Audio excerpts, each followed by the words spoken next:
What's happening, guys? Welcome back to episode 3 of the Mate Get a Real Job, where we have our second guest on the podcast. He's one of the co-hosts. It's, Big up.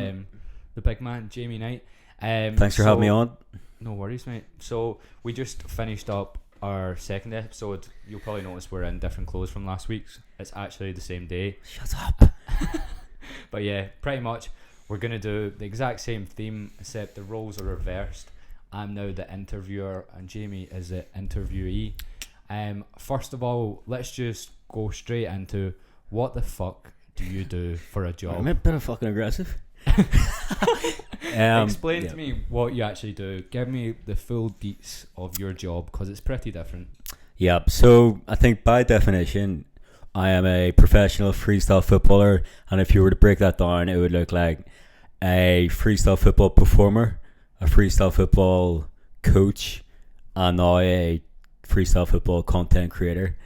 And then you can... Would you call that an influencer, sort of? Or would you say you're there?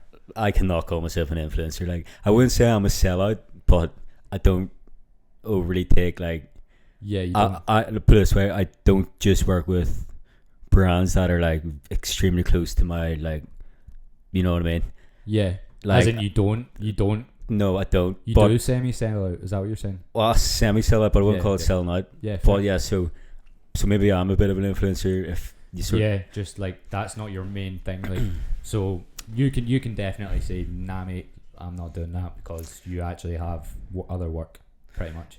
Yeah. Whereas other influencers is like all they do is influence. Yeah. So, which is a piss job, yeah. Yeah. So yeah, no, so yeah, that's sort of by definition what I do. And it sort of changes all the time. Like, Yeah. obviously over the last year with COVID and stuff, there's been no performing. If you were to ask me what I do right now, I do workshops and skills, and I create content, and I do social media, branded Yeah. campaigns, deals, few commercials and stuff. Yeah. But I am naturally a performer. So what? Again, I still want to stay on this because a lot of people won't have a clue what the hell that noise is. Anyway, right. So take us through what a Monday to Sunday would look like last year, and then what it would look like this year. Like, say a big Monday to Sunday in June in the Cool. height of your career. Good question. So say 2019, great year. Typical. I actually think from the 15th of May until the 5th of August, I had 45 days straight work in a row, which 2019. 45 days in a row, yeah. Fuck. Which was traveling all over. Traveling all over England with schools, and then a 2-week trip to India to body double for the biggest Tamil actor in a Bollywood film. I wish. I mean, that's If sort I of have any time to edit this, I want to put a picture of you on the screen just now, but unfortunately I don't have a Yeah. Jamie. I've got one Jamie, but I don't have the Jamie that Joe Rogan has, where you can just stick something on the screen. Imagine we just had a projector here. Come on. yeah. So yeah, if we can get a picture up, oh my god, it's fucking funny. Yeah. You But we can't get into those the different jobs and stuff I've done that are fucking ridiculous. Yeah. But that sort of summarizes. So like, for example, in June last year, it'd be maybe like 4 schools in a row. So Monday, Tuesday, Wednesday, Thursday. So at schools, I have like a separate freestyle football skill workshop company where I go into primary schools and secondary schools and basically teach kids freestyle, tie it to like healthy living, building resilience, growth mindset and stuff. So I do that, and then on a Friday might be like a branded thing with like Crunchy Nut or something. Saturday I could be performing in like a PSG shirt at a corporate event in like the Savoy Hotel in London, and on Sunday I would be doing like a football club's presentation evening in Essex. Yeah. And then on Monday I'll be off to India. Yeah. So Mad, isn't it? it's sort of like, yeah, it's very it's exciting. It's just so random, and like each You week like is different. that? Yeah, I absolutely love it. Like, it's sort of like the main thing I love, especially in your 20s. Like when I was in India, in full, like, obviously I'm a white Northern Irish dude. I had a full on makeup team that had to cover me in fake tan in 44-degree heat, right? So the tan comes off me constantly. I had these dudes running around constantly panicking because their job is to make sure I'm makeup up. So they're freaking out, like they're like splashing fake tan on me, and I'm like, this is just so funny. Like this is it. Like, anyone wants to laugh, just go on your Instagram and look at your story, like the most random story highlights of like Faroe Islands. We can maybe put that in the thumbnail, maybe just the photo or something. Just go put over my face at Jamie Knight FS. Go look at some of his story highlights. Yeah, they're funny. Like the ending one. But yeah, it perfectly does sort of encapsulate how random a freestyle footballer's job is, career is. Yeah, and that was sort of what my like week to week was. Yeah. Even for like the past 4 years, it's just fucking so random. Like, yeah. but, like, give us another example then, because I actually we'll dive right into like your most random jobs. But give us one more example of like just to capture the audience of how fucking funny some of the stuff you've done is. Just off the top. Even like pre-COVID, like one of the main income streams for me was bar mitzvahs. It's just random. Like, so if you think about it, bar mitzvahs are typically, well, they are celebrating 14-year-old boys becoming men, and like 14-year-old boys love football, so it makes sense to get a football entertainer. But you wouldn't think about that before. No, you wouldn't think about it. So like, me and like Dan Cutting, who's also a freestyle footballer, randomly got flown out to Israel to perform for 3 minutes at a bar mitzvah. Like, you're like, what? And what else? So he had you at that event. I imagine you weren't the only attraction. Like, so what else was at that event? So the thing about bar mitzvahs is, like, especially in London, a lot of the families are pretty well off. But yeah, this family was like, the dad was the richest author in Israel, so he's like worth 100 mil. So just before me and Dan Cutting went on stage, Neymar popped up on the screen with a personalized message to the kid. And when Neymar popped up, like, the fee we got was alright. Neymar pops up and I'm like, we have been shafted here. Like how much would you got for that? Like 100k or something? Probably. I'm there with 800 quid plus expenses. Like, you got, yeah, but you're sitting there like, I'm in Israel, and then you're like, fuck me, Neymar's up on the screen. Yeah. So yeah, you get like, yeah, they were like a multi-millionaire family. So yeah, you get stuff like bar mitzvahs, like random. What else is random? Even the job we did in the Saudi Cup. Oh yeah. Talking to Saudi TV, fucking, like. I was like, fuck, I wish we had somebody else to put. We should just we should be plastering this fucking podcast with pictures everywhere. Just shit we've done. Yeah, we don't even talk. Just next slide, please. And here it is, us with. As you can see, the ratings are going down. The hospitalizations. But yeah, we done our job in Fulham at Craven Cottage for the Saudi Super Cup, which is basically like they've got the Community Cup here, or it's like the FA Cup but in Saudi Arabia, and it was too warm to play it in Saudi Arabia, and there's that many Saudis in London. They just held it in Craven Cottage and just hired us two freaks to perform at it. Yep. And we were playing, it was like us and 3 people on the drums, and just us doing tricks to people on the drums whilst I was on every single Arab Snapchat story that ever existed. I would just be, say something for the camera, and be like, hi mate, cheers. Yeah. So yeah, like stuff like that. Like, I mean, there's countless, just even stuff with the footballers that done. Like, I spent 2 weeks. We can go into all this, but when I spent 2 weeks with Eidur Gudjohnsen, the ex-Barcelona forward, he's won the Champions League with Messi. Just on the piss with him for 2 weeks. Turned up the coach in the morning. We're both plastered. He's brought 2 birds back the night before. I brought none. Just shit like that. You just wake up, you're like, this is all worth it. Yeah. Who else was there when you were doing it with Gudjohnsen? So yeah, it's with a company called Football Escapes. So like obviously shout out to Football Escapes. Loads of the footballers who I've met have come from Football Escapes. Loads of the business I've done indirectly has come from Football Escapes. So they basically run basically high end holiday camp football courses at 5-star hotels around the world, and a ex-professional footballer has to be one of the coaches. So like Rio Ferdinand's one of the partners, and then this guy called Sam, who's my mate, he's also one of the directors. So yeah, Sam was basically me, Sam, and Eidur Gudjohnsen, and it was just heavy. Like, some of it, again, the videos I've got of you just with Gudjohnsen, and he's like showing you birds he got with the night before, and you're just sitting there absolutely steaming. Yeah. Like, we would go out, and obviously, can we disclose any of that? Yeah, it's fine. Yeah, like the fact that he Was he not single for the first time or something? No, he was single. Yeah, he was just retired, and like he was in. Basically now he works for like I think he's an assistant coach or something, and he does like Icelandic punditry. But he was in the transition period where he just wanted to enjoy himself after playing football. So yeah, he was enjoying himself, like, and because he's a footballer, like we'd go into nightclubs, and he'd be like, "Yeah, we'll get this table here." And me and Sam were like, "Oh yeah." I'm looking at my bank account like, and you just assume he'll sort of pay for it. Then like never. Then one night, like, cause he's like, it's interesting. So he would look at the two fittest girls in the club. It's always two, by the way. He's not happy with one. What do you mean? As in? Yeah, he'll bring them both back. Yeah. So he'd just be like this, yo, like this. He like looking at girls like, come here, and I'm like, let me try this thing. And they're like,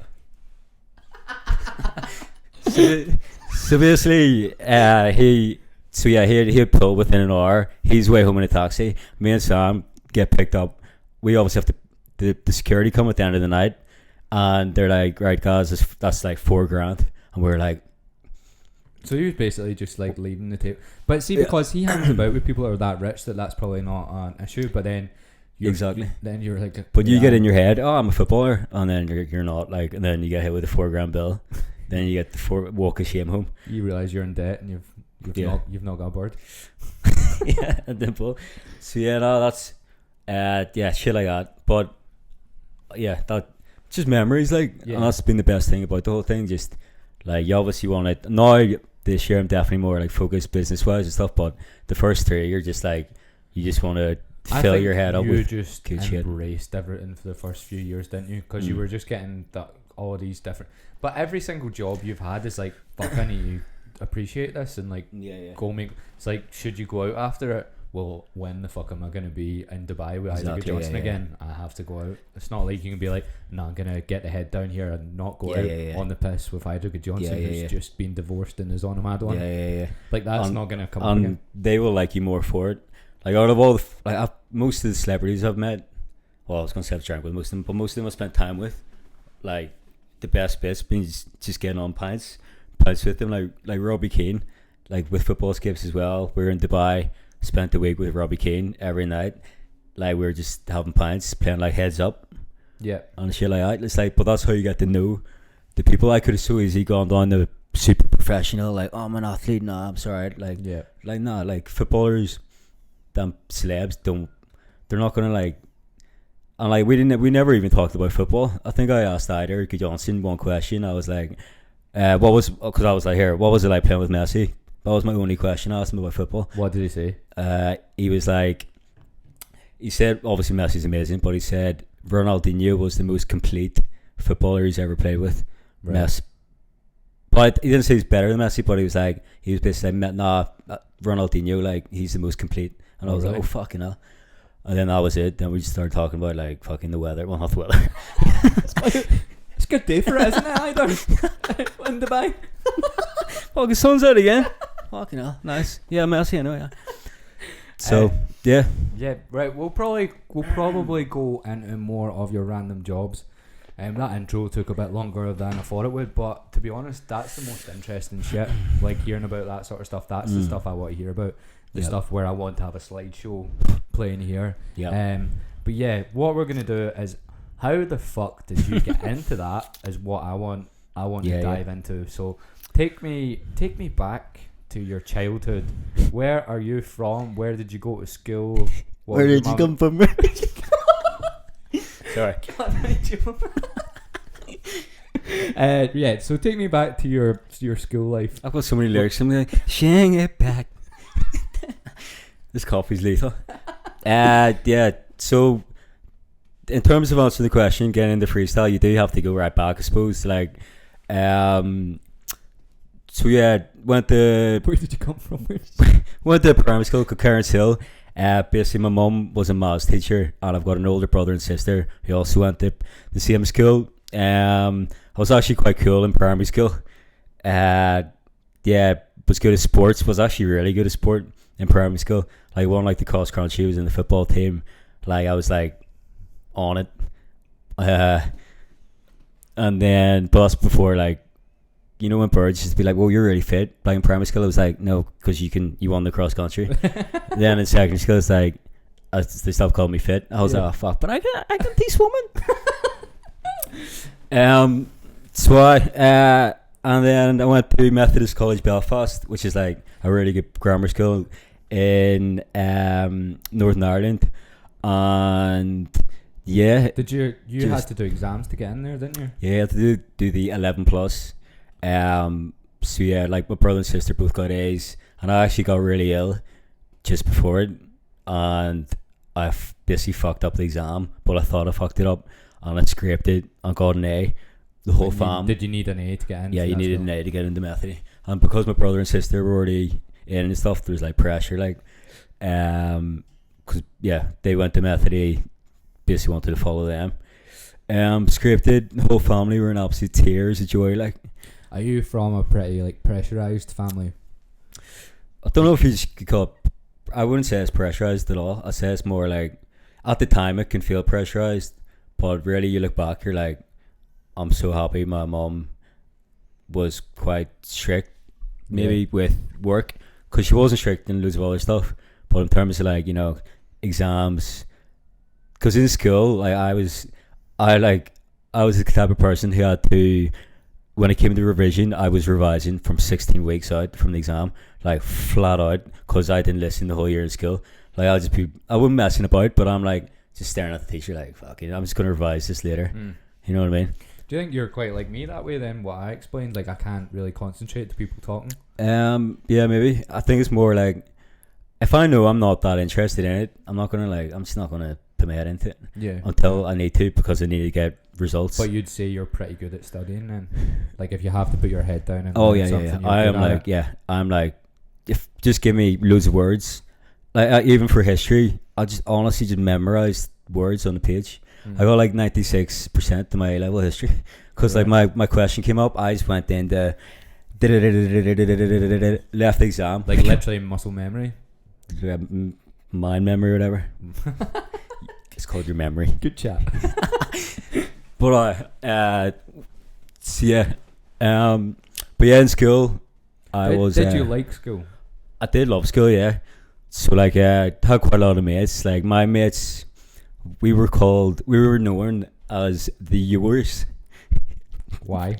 The Ewers, right? So the Ewers, if you've seen the in-betweeners, so like the in-betweeners are here, the jocks, the cool people are here, so in-betweeners here, the Ewers are just here, but still fucking miles away from the, but we had a few mutual friends with the jocks. They sort of respected we also had a few friends with in-betweeners. Oh yeah. Actually pretty close to them. Extremely close, but they weren't allowed to be Ewers. There was like 5 of us. We were called the Ewers. So the Ewers were literally like, you know, you used to flip people's bags inside out and shit. Every lunch we would just be flipping like, yeah. And then like our mate Shanti would come in a bit late and he'd hear the Ewers be like, yeah. And like basically this happened till we were like 16, 17. Like honestly, oh no, till GCSE time, like the cool people would walk past the lockers, yell the Ewers, be like, oh fuck, the Ewers are at it, like. You were, but like I was the same, so our group was like that as well, but you would still get, like that was a crucial part of high school, like would you still get invited to most places? Eventually, yeah. Because I think our friends, there was like 2 of us that were like, we would still socialise with the cooler cunts, and whereas the rest of them couldn't really even speak to other humans, so we had to do it for them. So we got invited to places that sometimes we didn't, but we were the same. We were the proper, like, I quite liked it, like we were in the middle, because none of us were good at rugby as well. Like in Methody, if you weren't in the Asian rugby, you're not in the cool group, apart from a couple. But it was fine. Like my whole family were like competitive swimmers, so I was there. Like my brother was like an Ulster record holder for swimming. Like I did quite well at swimming and stuff. And in school you had like honour badges, and I had the most honours in the whole school, and I was a fucking Ewer. So like you had like the respect. People like we weren't losers. We weren't losers, we went but to different schools. If people respected you for having more honours, I'd get spat on. If maybe they didn't. Maybe they didn't. Yeah, we definitely, our schools. Yeah, no, they were very different. We like slaughtered. But interestingly though, like we were still like, two of the yours had, pretty decent birds back then. Like, and they were sort of from the cool. So our girlfriends were actually pretty cool. So it was pretty interesting dynamic. Like, So it's you with yours and your girlfriends from the Gilmore Girls. yeah, sort of. They're like, these yours seem alright. Fuck it, let's get them in.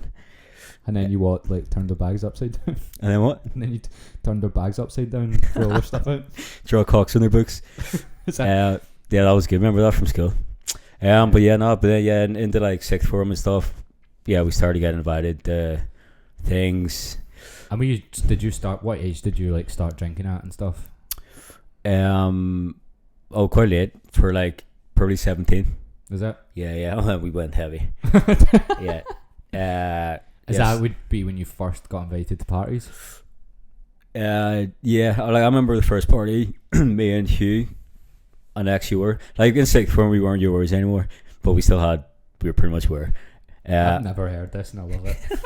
Like we got invited to our first party with all the jocks, like, and we literally never drunk before, so we didn't know what to buy. We just bought like the 70cl thing of vodka, no mixer, and the coach.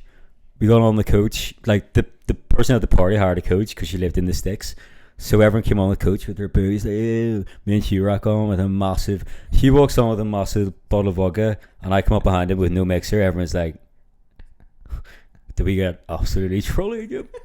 Like I think he pulled one of the fittest girls in the area that night. Oh really? Cemented our position as an ex-Ewer. Well, did he leave you then, or did he stay in the group? No, because we weren't really yours now in sixth form. Like there was only 5 of us, and like one of the yours, Andy Reid. He's not watching this. Basically, in the height of viewing, we went to like the Lisburn Oyster Festival. Like it lived near his house. It was near his house, so we went every year just like have tinnies and shit. I don't even think I had tinnies because we weren't drinking. But anyway, we go back to Andrew's house, and we got back one night, and like we were on his laptop, and then we saw some dodgy shit, and we like locked them out, and then basically there was loads of like shemale porn and shit on it. Was he a Ewer on Monday? He wasn't. He was out. But we haven't told anyone that until now. I did not know that was where that was all gonna go. Well, yeah, I keep fucking rhyming without. Yeah, no, it. stop it. I keep singing. Stop it. So school was sweet. Enjoyed it. Did you? Yeah, so that's where I want to take it. Were you practicing freestyle at any point? Yeah, so I was. So I stopped swimming when I was 17, but like at 16, it got up to the point where it was like 8 times a week swimming, like heavy swimming. But I started freestyle when I was 16, so there was sort of like a crossover, and yeah, it was a great crossover because when you go from swimming intense like 5 a.m. Because I was listening to a podcast the other day where a woman was a swimmer. She was swimming like 30 hours a week. It's like it's the most intense exercise I've ever done. Yeah, like you. How early are you getting up in the morning? What's your routine like when you're? So from the age of, I started doing early mornings in the last year of primary school, year 6. I used to come into primary school having done like 5,000 meter swims. At how long does that take? This is about 2 hours. Like, but if we did a 5k now, I would take. I couldn't do one. I couldn't finish 5k. Yeah, you come into primary school like at the age of 10, like fucking absolutely diced. And then all through secondary school, be up. Then I got up to 8 times a week. So like Monday morning, Tuesday morning, Wednesday night, Thursday morning, Friday night. Saturday was a competition. Then Sunday morning, Sunday night.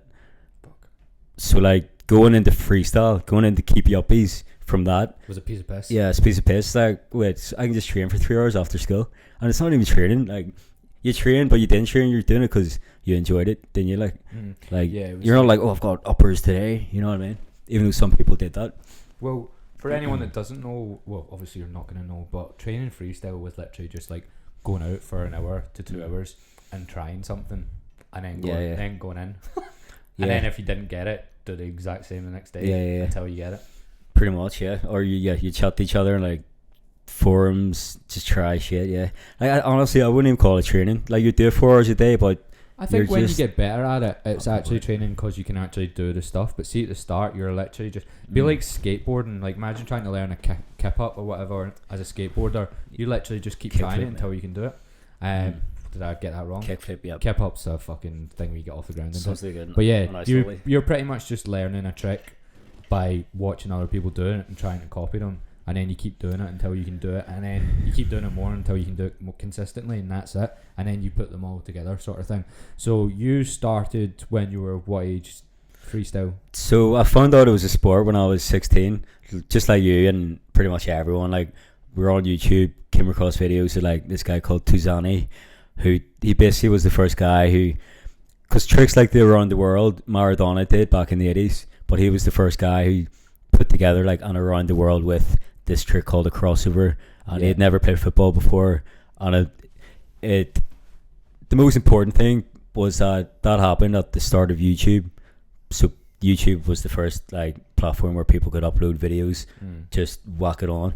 I think Bebo had like flash boxes, like that was first. I remember being like, this is sick. Yeah. So like the rise of YouTube and people like Tuzani and like the initial Nike campaigns like Juega Bonito and stuff, that was like me and you were basically sat home probably at the same time like, this is sick. We would have been watching the same stuff, like that famous Tizani video, the Ronaldinho Joga Bonito stuff, all the Nike adverts, all of that. Yeah, all that, yeah. So basically, without knowing, all the people we're mates with now were all based on YouTube. Like, there's actually a sport for football tricks.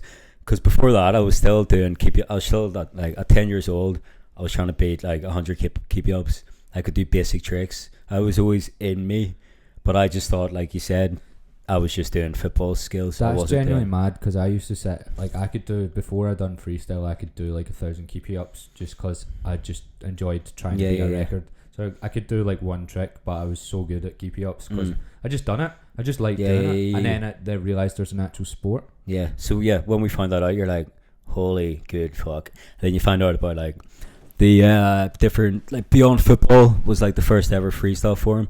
So back in like what 2008? No, yeah, 2008, 2007. Yeah, I'd started about 2008. Yeah, like basically all these young freestyle footballers were starting posting on it. So you got to know people in the community, and then it just sort of took off. So I did swimming for like another year, but at that point I'd done freestyle training for about a year, and then sucked off swimming, not because of freestyle, just because you're 17 and you have to decide between, going to uni, going out, drinking or whatever, and swimming 8 times a week. You chose pints. I chose, I've got the Rio Olympics coming up, mate. So leading up to you finishing school, you've started freestyle, and then what were you like? What did you want to do at that point? Sorry, at the end of school. Yeah. So you're doing your A levels. A levels, yep.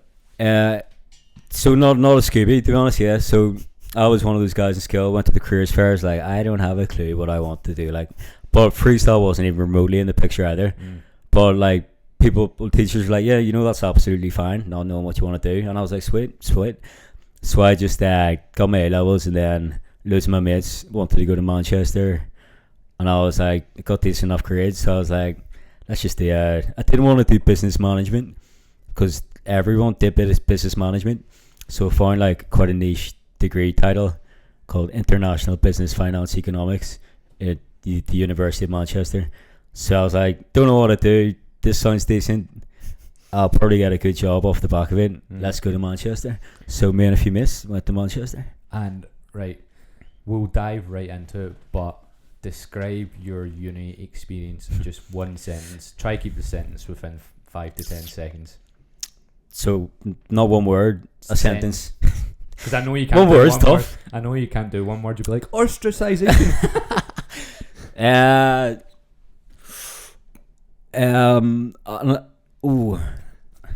Good chat. I'm trying to think. A great escape. The best time ever with the best ending. The best time ever with the flukiest, most undeserved ending. That was quite good. You got there and then sorry mate, I made you sweat there. Fuck you, you want to make me sweat? You were like a great beginning, and I was like, "What film is this?" It's like, fucking take me back. Right. Ching. Nah. Yeah. So Yeah, so let's go. Sorry, I absolutely put you on the spot, but let's go into like what was like the first 2 years like as well, and like then towards when it got more serious. So how did you find the first 2 years? yes, first 2 years. Yeah, basically like I think I went out at least 5 times a week in first year, like maybe six times a week. Wow. Like heavy, just Were you still going to lectures? no. So me and my mate Eric, like this isn't good advice. So like, but to be honest, it's what most people sort of do. You know, like I'll say the end bit first. Like I managed to scrape my 2-1, so that can help sort of justify this. Yeah, so you're starting with that, so you can get away with the rest. I can go back, yeah. Yeah, so yeah, going out 6 times a week. Like me and my mate Eric, on the first day of third year, went in the lecture hall and literally just introduced ourselves to everyone. So we're like, yep, we're in this course. Yeah, went out like 5-6 times a week. And then second year, so I should say also, I used to busk as well. And I used to street perform a lot with the whole freestyle thing, and that sort of helped pay, my nights out. Because that's why I was able to go out 6 times a week, because the only reason other students didn't was because they couldn't afford it. So I could just go out, like make 200 quid on a Saturday and then go out. And how long had you been doing freestyle at that point before you were performing?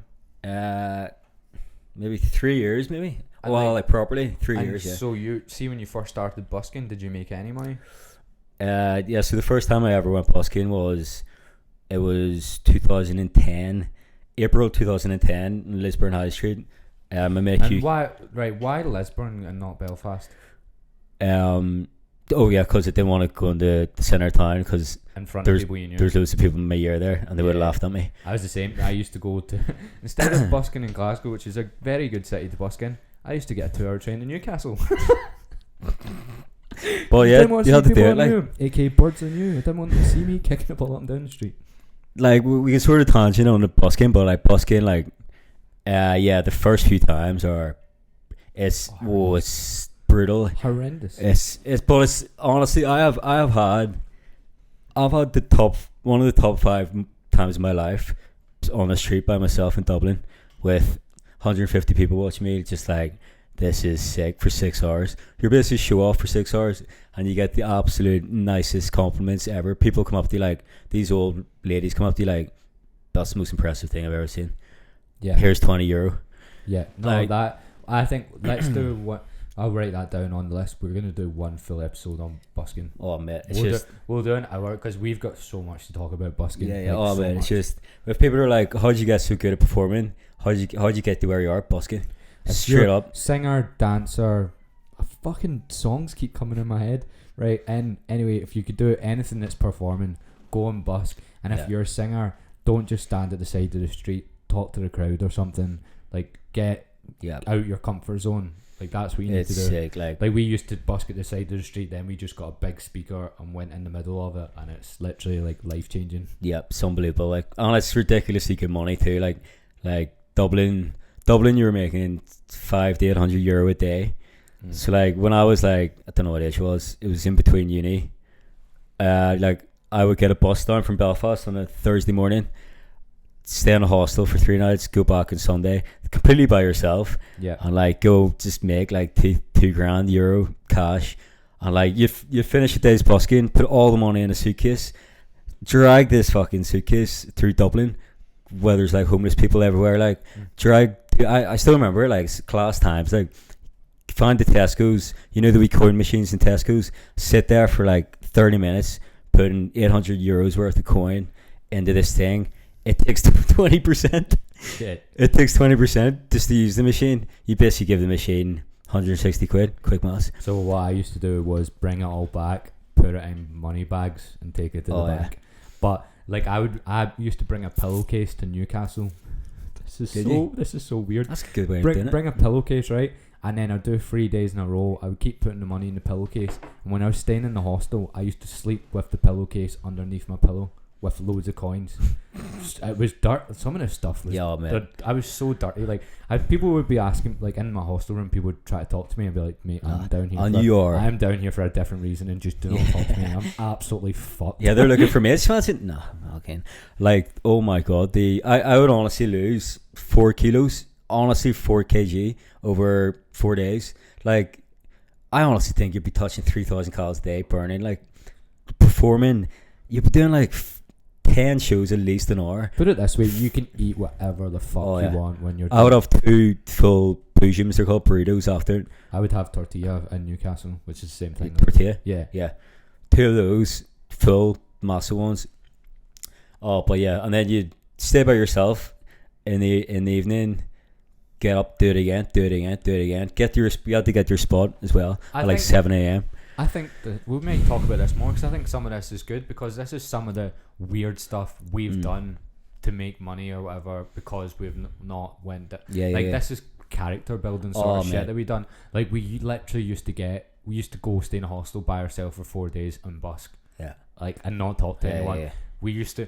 What time would you get, like, for a spot? How did you get a spot? Let's get there at 6:45 in the morning. Start busking at 10. Stand there for 3 hours. This is before you had iPhones. Like, stand there for 3 hours, listen to music, and then from 10 to 5, you are just flat out, because you can't go to the toilet. You can't. You have to get someone. You have to trust this random dude who's just giving you money. Can you look after all this while I take a piss in McDonald's? And sometimes you couldn't do it. So for 7 hours, you are flat out busking. And you need a shit. For it, yeah. Well, no, that's the thing. You just wouldn't eat though. So you're still on adrenaline. You wouldn't even eat. You have nothing to fucking, like, you know, you don't need to go to the toilet at all. You're on coffee. You're actually giving people like €1 to go and get a Monster. Yeah. And then, like, but the money you're making is just, this is when you're like 21, 22. Like, this is like, you know, this is, people are like working in bars and stuff, and like each show you're making like €50. People come up to you with like €10, and you're like, and we can get on to this, but like that's my relationship with money because of busking. It's like quite fucked up. Like, I could never, apart from going into my accountancy job, which we can get on to, I've never not made ridiculously good money per day. Not saying I've made loads of money, I'm saying more like, because the problem with freestyle is you can make loads of money in a day, but it's twice a week, twice a month. Yeah. Busking was just insane money each day, but you could only do it 4 days in a row. But like at 21, I know you could do it a little bit on Dublin on a Thursday and Friday, but I tried Newcastle on a Friday. It was shite. Like, so I could only make that good money on a Saturday. And so Glasgow's the same. I tried the busk on a Wednesday in Glasgow one time, and I was like, "Get me out of here right now! I've just seen fucking Sophie from school, and she's nobody's watching me. Just there's 50 pence in my bucket. Let's go." yeah. Sophie, that wasn't me, by the way. Am I going around Snapchat? Fuck's sake. But yeah, like, yeah, it did fuck my head a bit with. It was when I started my work or whatever, and you're on like a salary of like 24k. I'm like, I could just make more than this busking. Or like, off the age of 20, even when I was 17, I made 169 quid on the streets of Lisburn. That's like 2 weeks at like doing washing dishes in a restaurant. So I was like, I'll just do this. Yeah. So I was the same, because the first time I'd done it was when I was working in a pharmacy. I think I made 150 quid, and I also worked in the pharmacy for 30 hours that week, and I think my wage was like 180 quid. I was like, why would I do this? Yeah. So yeah, busking, like, so you've done that all through uni. We're 100% doing a full episode of busking, because we need to talk. We went travelling around Europe busking as well, so that's a full. We can even look into getting a busker on. He's actually still busking. That'll be good. Will we just go into Ulster Circus right now? Here, mate. We have a podcast. He gets here and we realise he's homeless. We're for fuck's sake. Fucking hiding all my clothes. Right. Anyway, so uni, you're busking. That funded absolutely everything for uni, really. So did you ever have a job throughout uni? Nope. Nah. So it funded me through first year. Like, I did have a bit of family support. Second year, third year, because like third year, for example, I couldn't. I was studying. Me and my mate Eric were studying 14 hours a day, every day of the week, catching up for 2 years' work. Like, it's the most stressed I've ever been in my life. Like, I'm not thinking about football. And then my bird also broke up with me. 2 months or a month before my finals. It was a tough time. I love that. I love that. Now, so you actually asked. So I had a situation. Jamie kept on wanting to ask about my last birds, and then I kept on thinking he was going to ask me about it, and you never did. So we won't go too much into it, but so what happened then? So for a month before your exams, you went for a breakup and then had to do the exams. Yeah, my bird broke up me.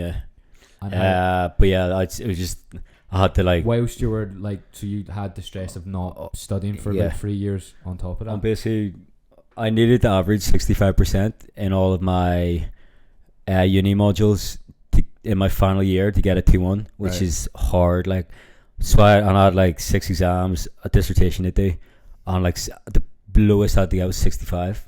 Brutal, like. Yeah, so I've got all that stress, and then I just got broken up, and I remember like crying outside the library and shit, having to go back in and just force myself to like get the work done, like. And then my mate Eric's in front of me laughing at me and shit, like.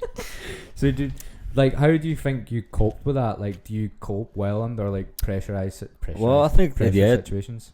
I think, well, looking back, I think it did, like, yeah. And then I did scrape the 2-1. I scraped it. I got 60.12 or something. But yeah, no, I scraped it, and then I was sick when I got it. But yeah, I suppose it did build a bit of resilience, like. Yeah, you done quite well. I think the first time I went for a breakup, I cried in the mirror for a month straight. You got. Oh no, I was in bits, like. But you just cried onto the paper. Yeah, you just had to weigh up, right? I've just been broken up, but this is my future. She's not my future. But I was tough, like. Yeah. But I look at me now. That's the last lyric. How many lyrics have you in? I don't know. No, that's interesting. And you got the 2-1. Yep.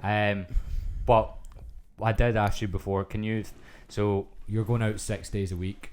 Give me one story from uni of just to sum up your sort of experience with uni. And we always talk about how we think because at this point you still don't know what you're doing with your life, even though you're getting a degree. So we talk about going out and stuff and meeting new people when you're like that. So maybe give us one experience that you had from uni to sum up. Yeah, I mean, the most uni experience, basically my birthday is in September, so it fell on Freshers Week each year. And then is that why you're called Fresher K? Fresher Night, yeah. Fresher, well, it was. My Snapchat name for a while was Fresher K. Sometimes I still hear it come out. So in Manchester we stayed in a hall. It's called Owens Park. It's like the biggest halls in the whole of the UK. 50,000 students. And then there's a block called the Tower Block. I think it's like 25 floors or something. And basically there's the Tower Challenge, where if it's your birthday, not everyone had to do this. If you're an absolute lunatic, you can do it through peer pressure. You had to do a shot of Sambuca on each floor, 2 at the bottom, 25 shots, 2 at the top. Oh, sorry, you start at the top, down to the bottom. And then, so yeah, did that. So that's what, 29 shots.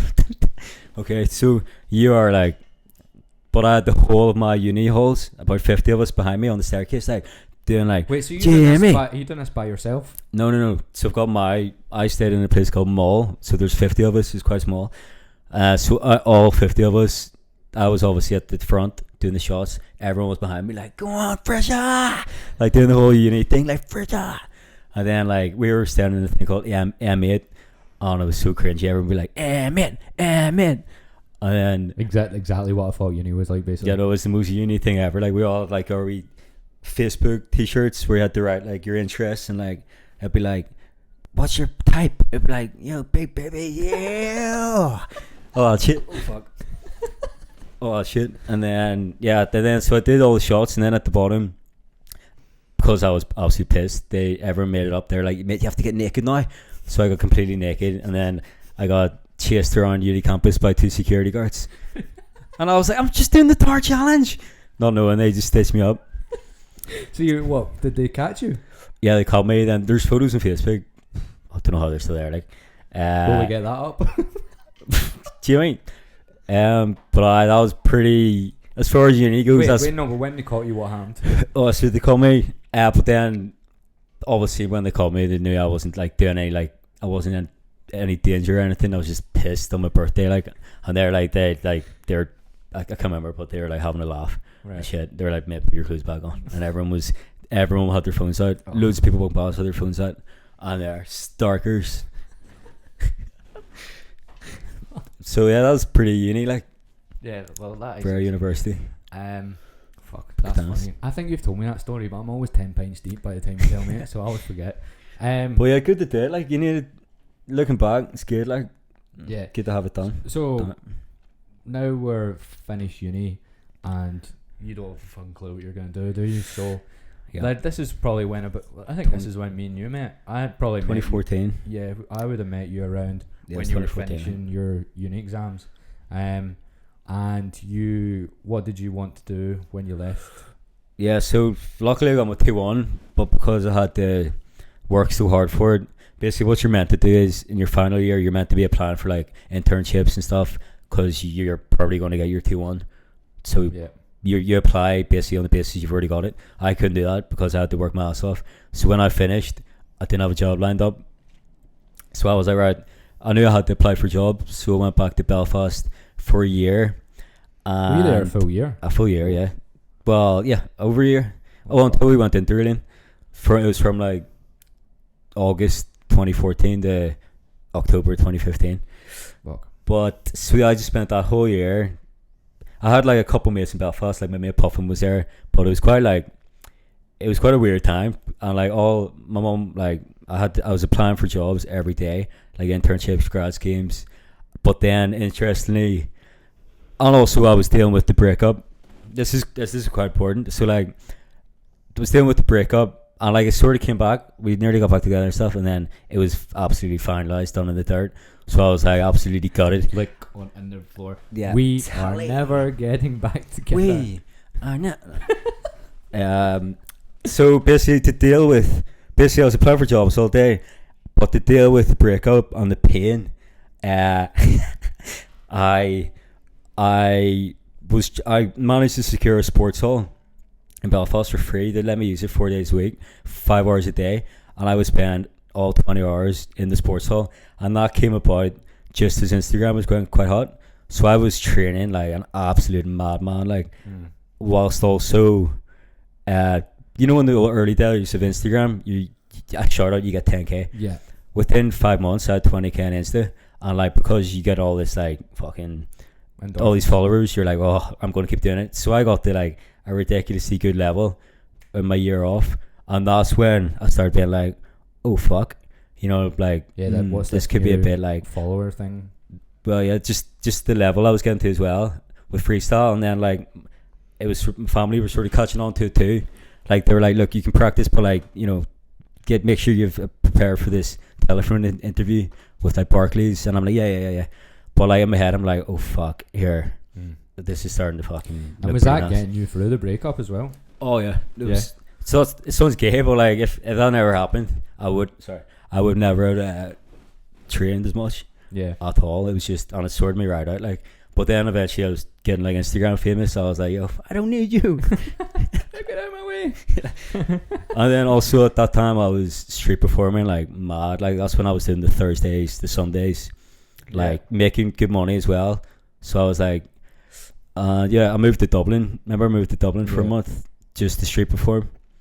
And then I got street perform, and I went. There's a recurring theme in there.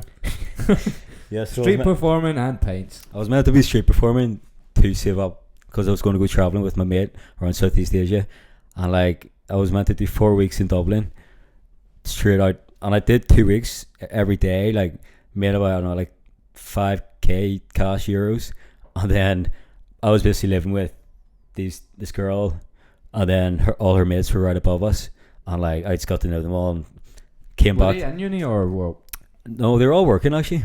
They all had jobs. They were like your age, weren't they? So Yeah, they're my age, yeah. And like basically I came back to Belfast with about €800. So you went to make money and ended up on it Again, yeah. But you had a good time, didn't you?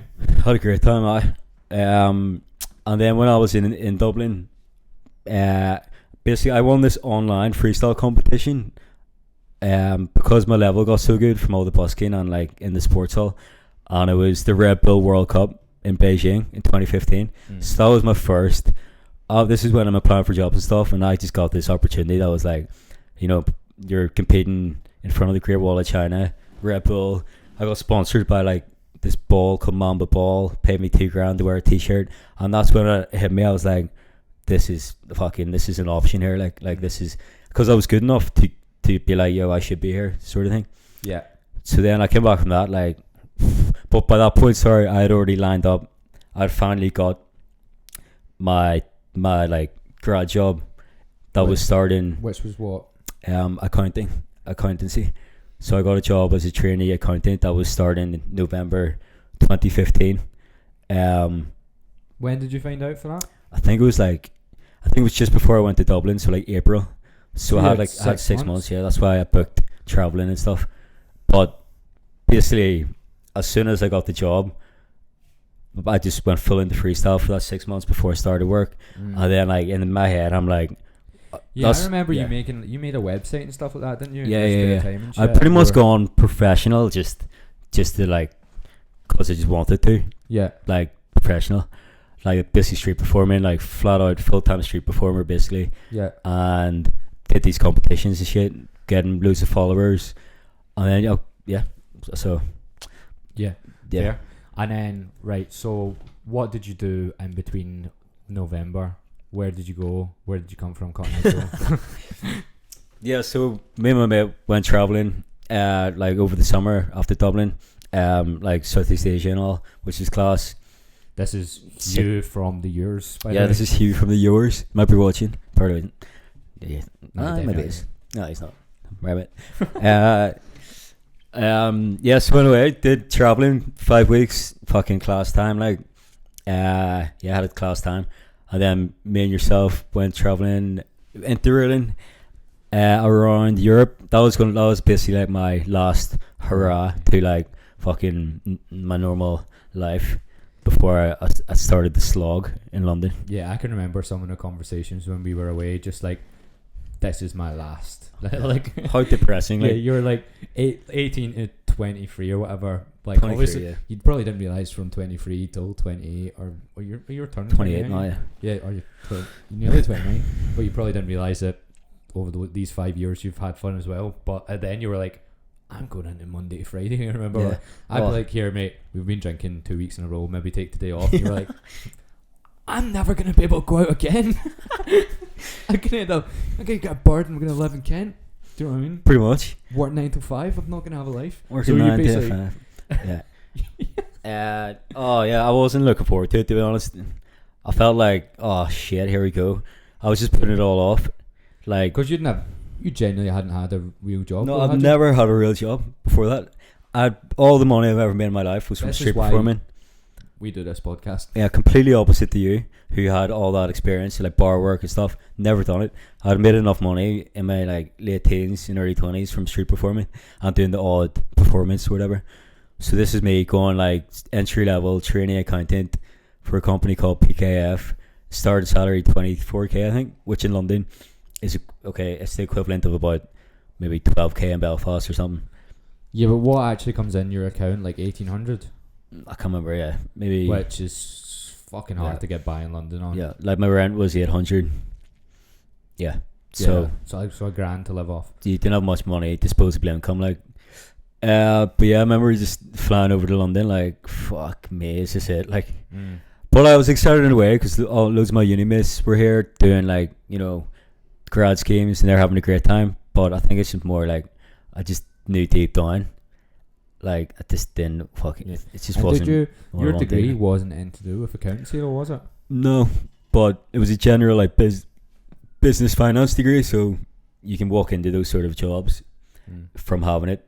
But yeah, I didn't know anything about accountancy, and long story short, I was at PKF for about 7 months, and basically, if you don't know accountancy, you basically work like 8 to 6, which is standard.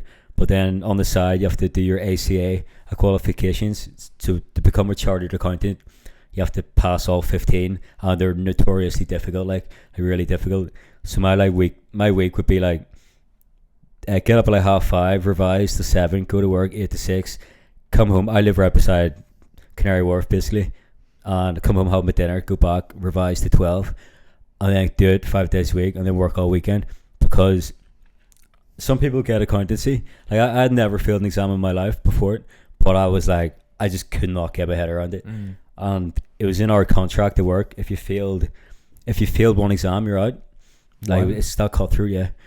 So I passed the first few, and then I failed one around like March time. This is when I'm like pretty fat, like not gonna lie. Yeah, I remember. Spotty, like I was stressed out of my absolute nut, and like I would literally walk to work every morning with my headphones in, and like I would look up to people back then, like Andrew Henderson, he's like the world champion freestyle footballer, and I had like a 20-minute walk to work, and I would have my earphones in, and I would just daydream and put myself in his shoes, and I'd be like, oh, this is fucking lit. Get to work, take my earphones out, reality hit. I'd be like, oh, that's just like, it's literally just a dream. Yeah. Going to work, because I'm like, well, this is me now, like this is work.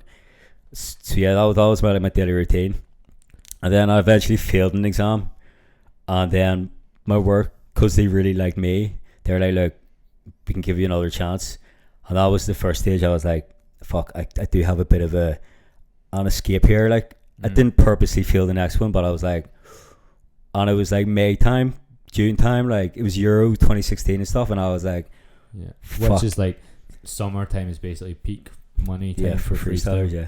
And I remember being like, and then, but I obviously wasn't. I was like, nah, like I need to obviously work my ass off here. And then the exam I did fail. Like it's quite funny. Like I got into the exam, and I basically revised for 5 out of the 6 potential questions. The one question I didn't revise came up, and I remember looking at it being like, this is honestly just meant to be. Like I was honestly just like, because I couldn't answer it. I couldn't do it because I didn't revise it. So I was like, nah, this is it. This is like the freestyle gods who just fucking pointed something at me, kicked the ball at you. I was like, I was nearly in tears for a bit. I was like, what?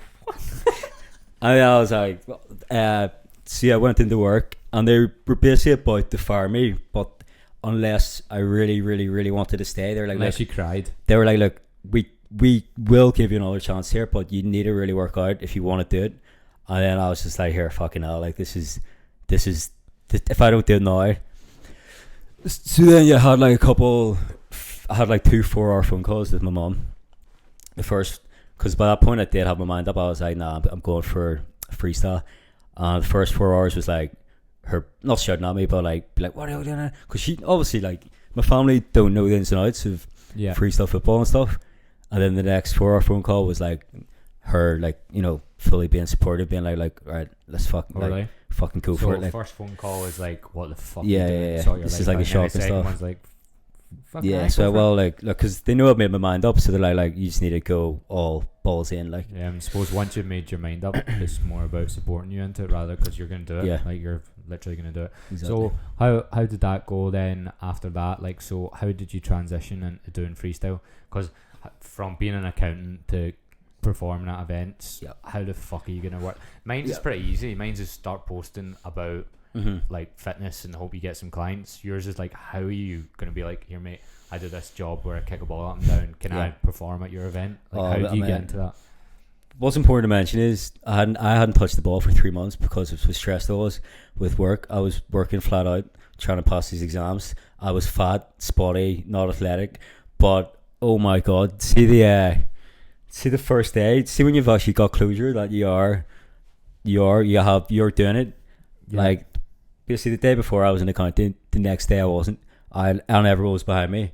I was like, it's like the happiest I've ever been in my life. Like, you're on cloud 9, you're like, this is all I've ever wanted.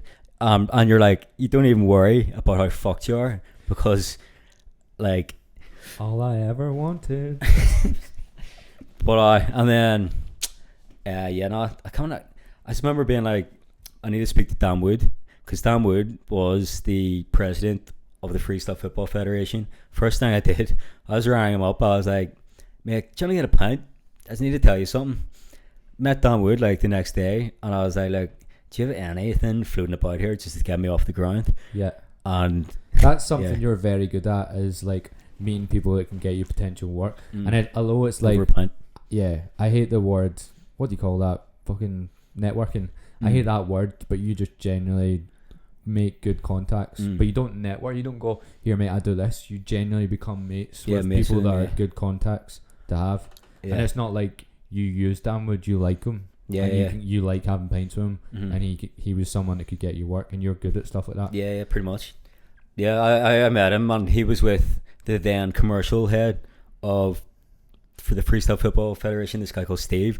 And I remember Dan was like, yo, Steve, come here. Jimmy needs a bit of help here. And like, we had a couple of pints, and then within 3 days, I was on London Live with Dan Wood, just talking about something. Oh, really? I was already on TV after 3 days. And then he called me something else. So like in the first month, June 2016, I maybe scraped about like 1,500 quid's worth of freestyle work. And how many jobs is that? Like 3 or 4? 3 or 4, yeah. And then I went to the Euros with my mates. So that's important to note as well. So your first job with freestyle, you only probably had 4 days work of actual work. Yeah. But you scraped by. Scraped by, yeah. And I still had money saved, a wee bit of money saved. Yeah, and then I mean, I look back and be like, wow, I was so lucky to get off the ground, but you got to debate, is it luck, is it like networking and stuff? Nah, I don't think it's luck. But like, and then so start of June, I basically was the month I started freestyle professionally, and then me and my mates went to the Euros on the sesh end of June 2016, and like I got this inquiry through, hungover in a hostel in France, about being in a video game in China for August. And I remember negotiating, and like I got it, like, and I remember being like, this is after 3 weeks. Just how much did you charge for that? I can't remember how much it was. It was definitely 4 figures, Yeah, wasn't it? it was huh? It was definitely 4 figures. Yeah, it was like a few grand, and then there was like a commission based if the app took off, and like all expenses paid in Shenzhen in China in August. And I got this, I was like, mate, the stars are aligning, like. So that question was meant to come up. Huh? That question in the exam was meant mate, to come up. honestly. And like, I was just like, Jesus Christ. And then like, the most important thing out of any, what that I found is momentum. Like, if you've got the momentum, fucking.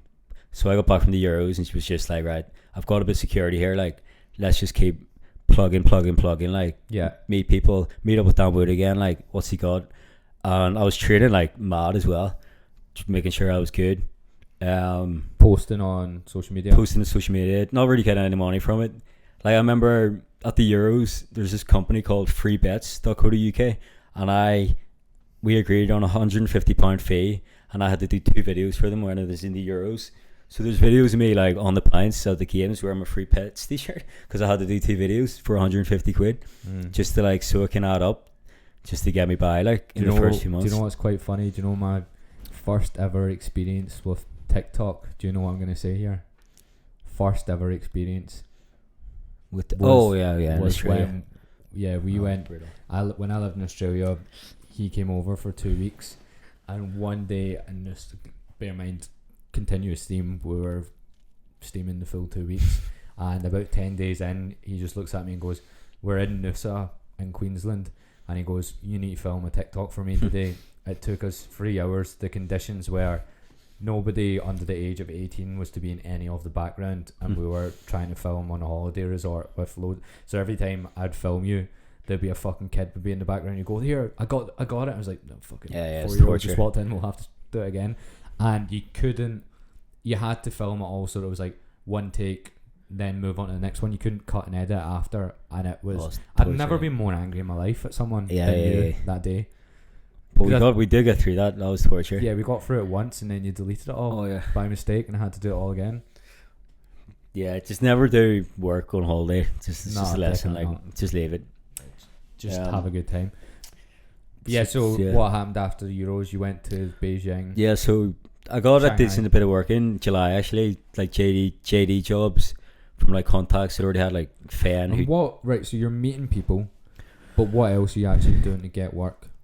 I think it's also I put myself out there to start with. I was like, yo, like fan who did all the JD jobs. I was like, look, here, I'm full time right now. Like, look, if you got anything, like, So you're contacting I was people contacting you know people, that yeah. can get you work. Danny McGee as well, who ran a freestyle agency. I just said to him, I'm like, yo, I'm in London, central London, by the way. Like, I'm about, yo, and like, yeah, there was an Adidas job as well in July. It was like 3 days. It was like, I came in like 1,200 quid. So it was like, yeah, like July, August. It was like 2K maybe July, 4K in August. This is my first month or so. Yeah. I wouldn't even dreamed of that money. I was like, fuck it, let's just give it a go, see what pops up. And then next thing you know, like you're in China in a green screen doing like I was going on like Tinder dates with these Chinese birds in Shenzhen in China. Like, they couldn't even understand me, and I'm already like, this is sick. Like, I'm like, You're like, how are you? She doesn't even understand me. This is great. I'm like, this is sick. I'm having a good time. Then, yeah, I was already like, all right, this is the best decision I've ever made in my life. So you're at this point, you're definitely not like, I still love her. no, I was fine. Yeah, Enjoying yourself. but yeah, no, that's a good point you made. Like, I did definitely tell the right people, and it was when I was also interesting because Daniel Dennehy is just this Irish freestyle footballer. We'll hopefully get him on if he ever's back in the UK. Yeah. The month I decided to go full time was the month he decided to go to New York, because Dan was actually the main freestyler in London at the time. So like, him going was sort of quite good. Opened up a lot of jobs. Yeah, because he in that September he got me a 4-day thing in Holland because he couldn't do it because he was in America, and like he basically started using me for quite a lot of work and stuff. So again, like, the timing was just spot on. Like, Yeah. yeah, that sort of just kept going. And then like, that winter was definitely difficult. Yeah, like The first so, winter was tough. Like, now the way you spoke about everything, and it's how it happened, but like, it's like this dream start or whatever, which is great, but it definitely wasn't always like that, was it? Like, No. so with freestyle, it's very seasonal. So May, June, July, August are pretty fucking like, if you've been doing it for 2 years, you're probably going to get work those months. Even if you don't try, like, as long as you're in the right spots, you'll probably get work. What was it like, maybe say your next 6 months after that, coming into winter? I can't remember exactly, but yeah, I remember it being tough.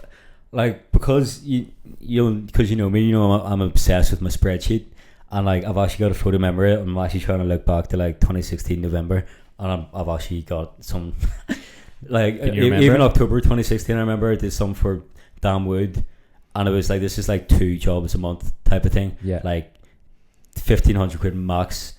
Rent plus bills is 1,200. Like, I'm sort of using the money that I made over the summer, sort of thing. So yeah, I remember it being pretty tough.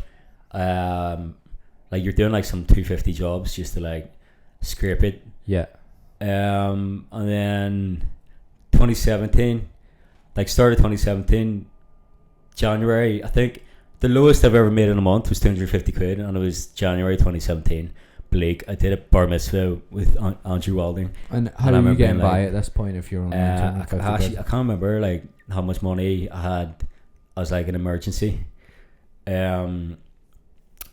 But it was February 2017 that I came up with my school workshop business, freestyle football workshops.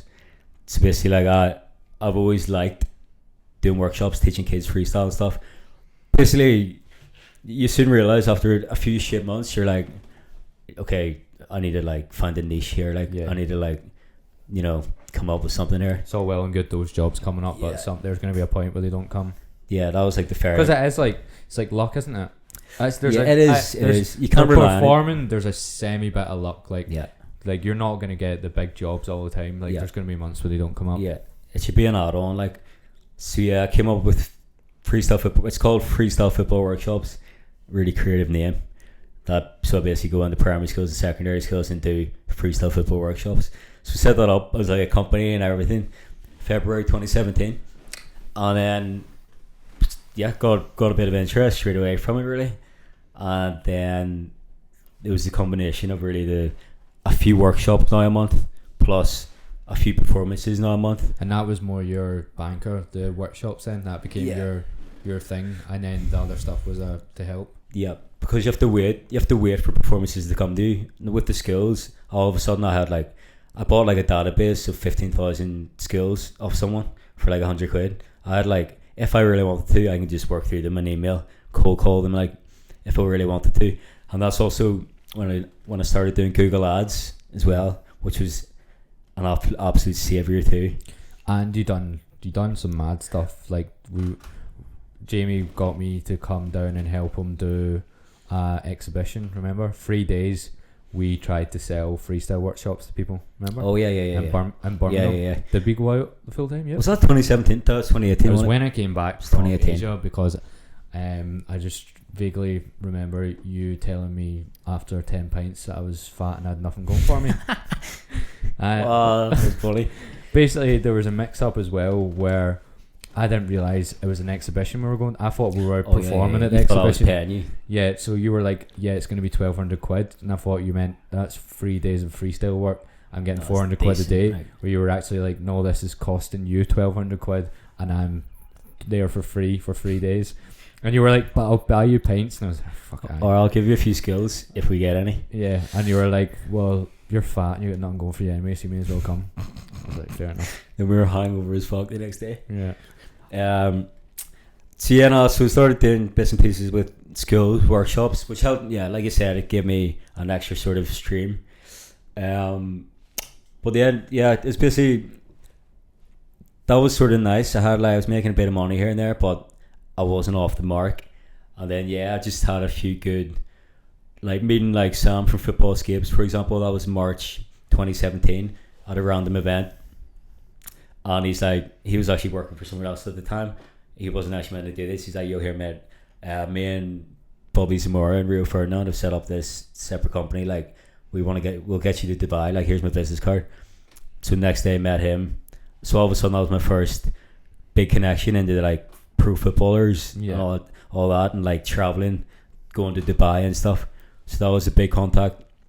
And then sort of like what you said, like when he mentioned Dubai and like Rio Ferdinand and all, I just see marketing potential. My Instagram is going to be sick. I'm going to get loads of work from this. Yeah. So that was like my focus. I was like, all right, I need to get this first football scale trip nailed. Because it's like you're uploading videos of yourself like doing freestyle tricks, maybe at the odd job, and then you have a picture of you and Rio Ferdinand. It changes everything. Yeah. And you're like, I don't give a fuck what anyone says. It does. Like, you might not think it makes a difference. Like, you're like, what does that mean? It's like when someone looks at you and you're working with these people, it definitely just gives you that edge. You're like, why is he with Rio Ferdinand? Fuck, he's sick at that. Oh, I've got an event coming up. That's it puts you on the map. It puts you on the map big time. So by that point, like, everyone's aware that I'm fully professional. I'm in central London and I'm dealing with like pretty big names and stuff. And it sort of gave me a bit of leverage and contacts. Even like the contacts of Football Escapes. Like, even I would do like birthday parties with these really rich families and stuff. Like 500 quid a pop, which all adds up. Because you're basically at this point, you're still just trying to survive. Like, you're still trying to survive in London before, like, fingers crossed, it starts to take off a bit. Yeah. So, and before we move on to just like maybe debating like how you felt in the accountancy job compared to freestyle, give us like one more random as fuck job that you've done over the last like 3 or 4 years that let's see, random as fuck. Yeah, just something like, so you've got Dubai, you've went through some of the other like bar mitzvahs and stuff.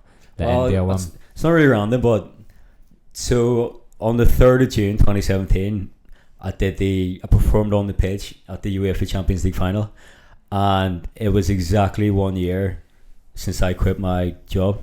Fuck. So it was exactly 1 year. Do you know what I remember? So I watched you do. I was in Belfast performing at JD Jobs, and me and David, who we're also friends with, watched you perform at the Champions League on our phone in Belfast Airport. How weird is that? Yeah. That's mad. But it had been a year, and I remember being on the pitch being like, fuck me, like, this is it. Yeah. You know what I mean? Because it felt like it was a year, and I was like, I've already, that was like my dream complete, basically, like doing the Champions League final. Anything else above that, and it still is to this day, it's just a bonus. I was like, no regrets. Not the awards. Huh? The awards is the coolest thing. Yeah, well, yeah, it was a cooler job, but just like this, the magnitude of like the Champions League final. Like, Yeah, like you're fair. on the pitch, like fucking doing blind tail. Yeah, and I'm then like, the next year we think we're on the pitch again, and we're not. We basically done the Champions League final, and next year got told we're going to be on the pitch, and we were in a random centre like 2 miles outside of Kiev. with Carl Lineker, yep. Can we Yep. talk to him? Nope. For fuck all money. Yep. But yeah, Yes, that was like quite a big moment. I was like we pat on the back yeah, sort of thing. you were like fair Emotion. play. Let's have 10 pints to celebrate, which you probably did. Nah, so we didn't even get to watch the match. We performed on the pitch just before kickoff. Because of the terrorist threat at the time, we were escorted out by the army straight after it, and we ended up watching the Champions League final on an iPad Oh really? on a bus. So what? And then there was a terrorist attack in London that night. fuck. Yeah. Right. So one thing I want to ask you is, would you change any of it Well, since I started, since uni? no, not at all. That's the good thing. Like, because my life right now, I could have the biggest regret of my life, which is not going for it. I could easily be happy enough in like a decent job, whatever. But Yeah, but you happy enough means you're not happy. yeah, well, yeah. Realistically. I'd always be like, what if?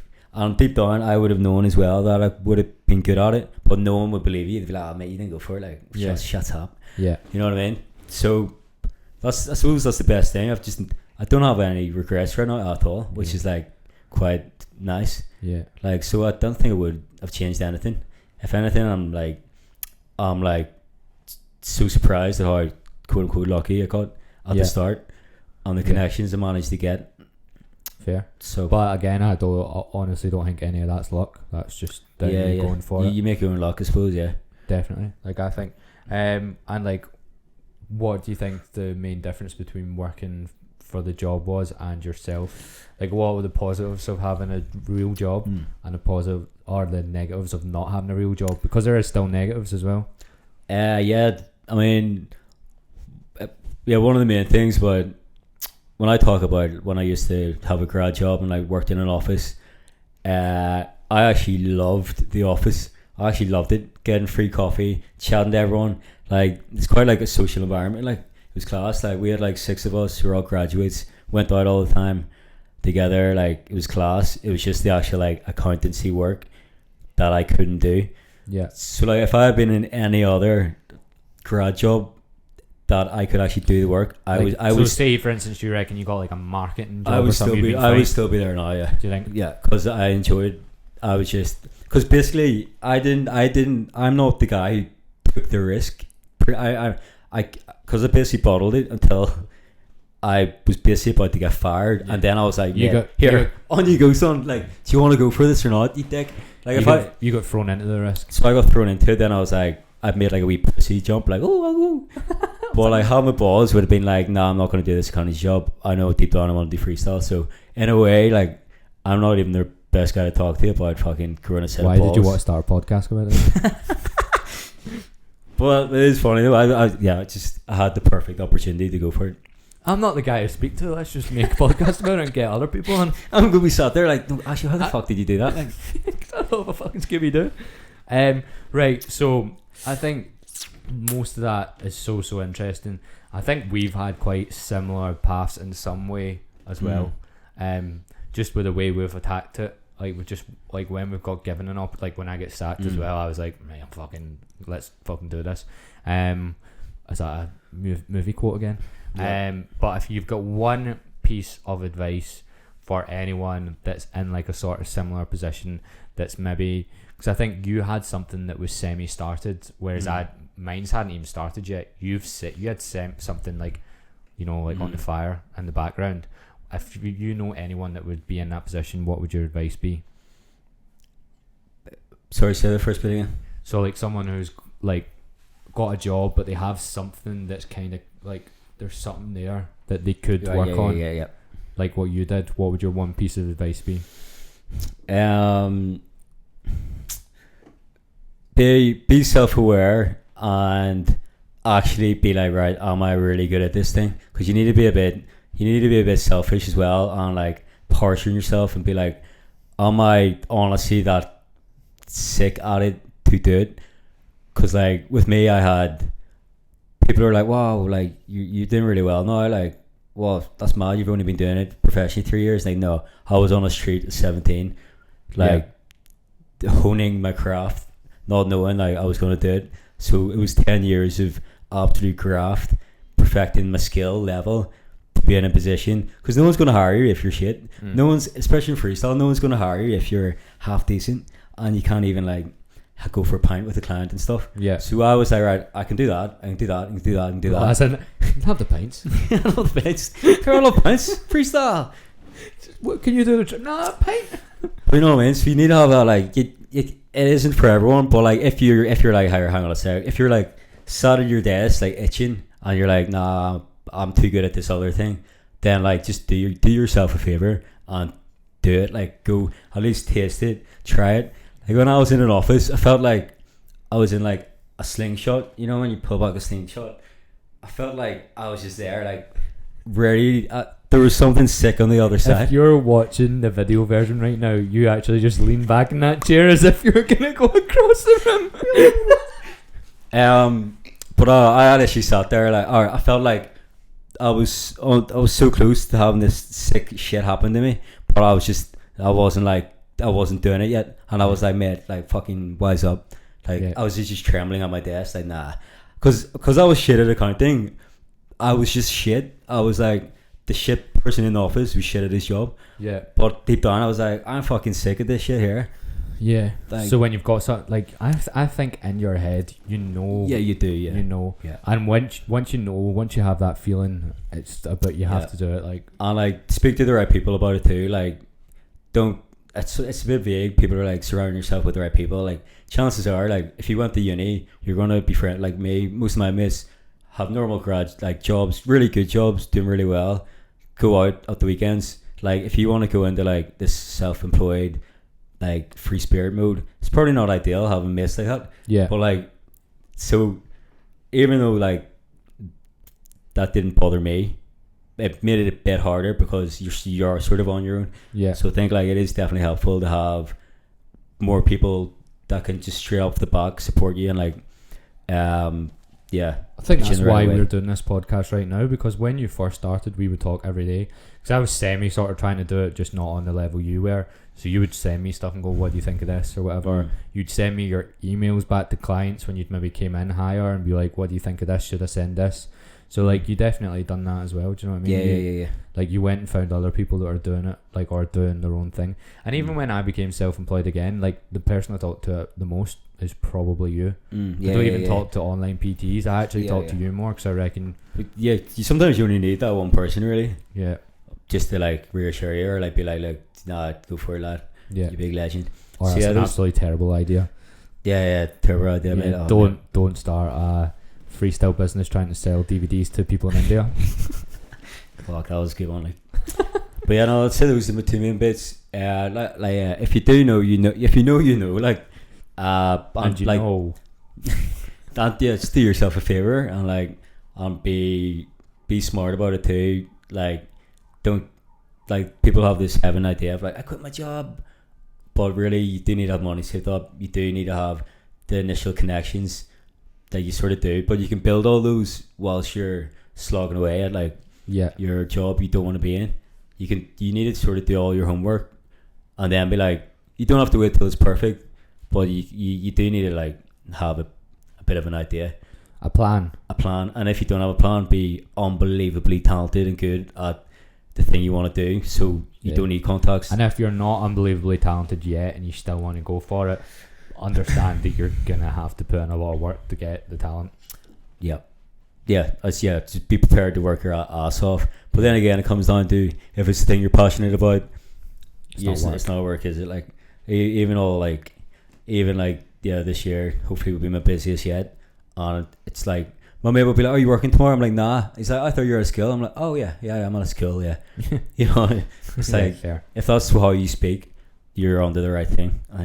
And the next year, what do you expect to happen? Because obviously your job is a bit like half your job's basically fucked from the pandemic. Yep. Like the performance side of it, like there's no big fucking social events happening. So in the next year, what do you see happening? And in the next 5 years, what do you see happening? And just accept we're not cutting that bit out, and you'd made me ask you this question. Yeah, well, that's you dick. Basically, I want to get into flamethrowing.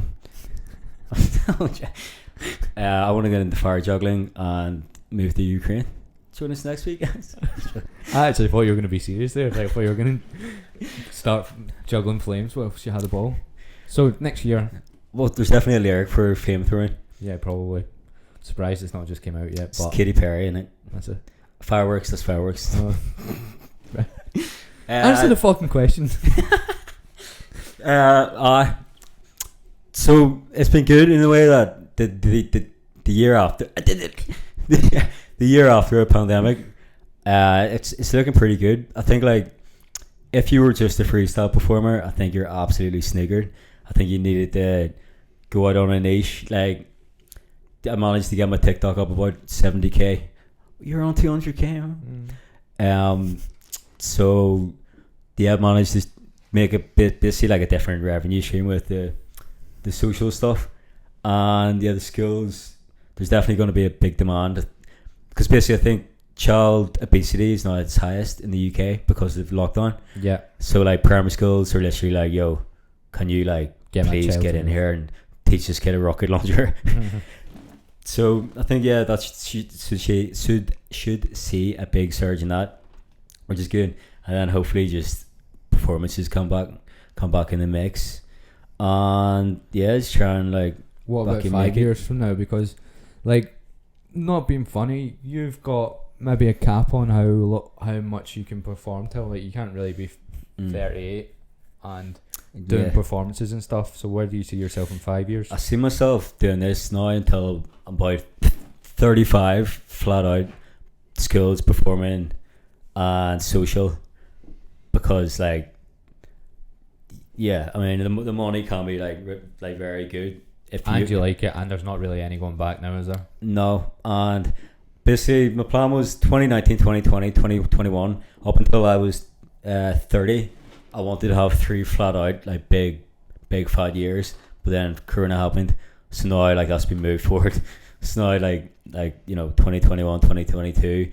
Basically the closer I get to 30, the more I'm like 30 isn't that bad. Like I've got mates, my old workmates who are 30, and I look at them like, you're fucking 30, what the fuck?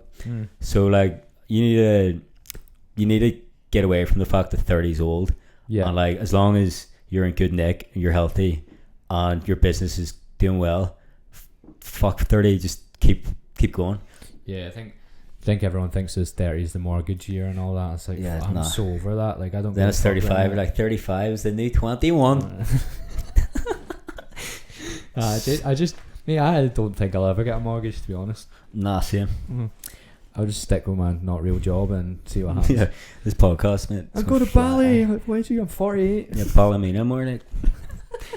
So a 5-year plan, just because it's quite easy as a freestyler, people to be like, because at the start it was, how are you going to make money out of this? Now when they know you make a bit of money, they're like, what are you going to do when you're 40, mate? Like there's always something. Like I just said. But that question is quite actually like, I don't know what I'm going to do when I'm 40, but you can't really have that mindset. Like you need to, like all I can do is smash it now and smash it for the next few years, and like see what happens. It's worked out alright so far in terms of contacts, and well the way it might be fucked. You never know. I might be honestly fucked, but could be on your arse.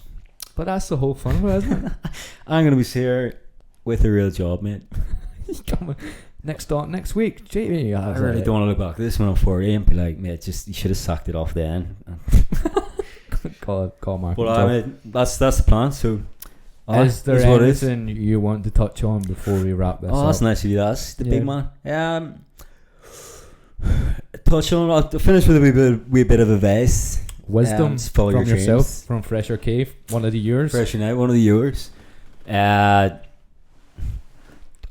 say like, me and you, we can give good advice, but at the end of the day, like we're not experts. We have a lot of failures, and like we're fucked up. We're still learning, by the way. Oh yeah. All we've done is just start the process of doing shit, or for ourselves. We're same with this podcast. Yeah, we don't have a fucking people are gonna be here. We're gonna be like taking notes, like, oh, this is good shit, because we're not experts. Like, so you got to remember that, like everyone don't doubt yourself. Be like, oh, I'll fuck this up. Like, nah. Like, you're gonna fuck it up big time, but you'll fuck individual bits up. But as long as the whole thing is a bit not complete, you fuck it up and then learn from the fuck ups. Yeah, as well. Oh, and it's a series of fuck ups until you don't fuck it a little bit. And if you do fuck the whole thing up, at least you went for it. Yeah. At least you went for it, like, and then just go back to whatever. If I had to go back to accounting, I'd be happy as Larry because I'd be like, fuck it, I tried it. Like, oh shit. Dropped it on my first performance back in the office. Linda, haven't seen you for 2 weeks. Have you been watching Corey? Where were you? Doesn't matter, we'll get back to that. Latte or Americano? Alright, Yeah, I think that's good. I'm happy, mate. Yeah, I'm happy enough with that. Hope you enjoyed that. Next episode, I do think we're going to get this big neon light that's going to say, mate, get a real job. Because we've been looking at it, haven't we? Yeah, we're going to get it. What do you think? Big mate, get a real job. Sitting here, then we're going to get a second camera, and then we're going to get some guests on so we don't have to interview each other. Yeah, that was fucking tiring. Like. And we've done 2 in a row. I know we changed clothes, but this is the same day. Yeah, and I am exhausted, man. I'm sweating my tits off. And my brain actually hurts a little bit.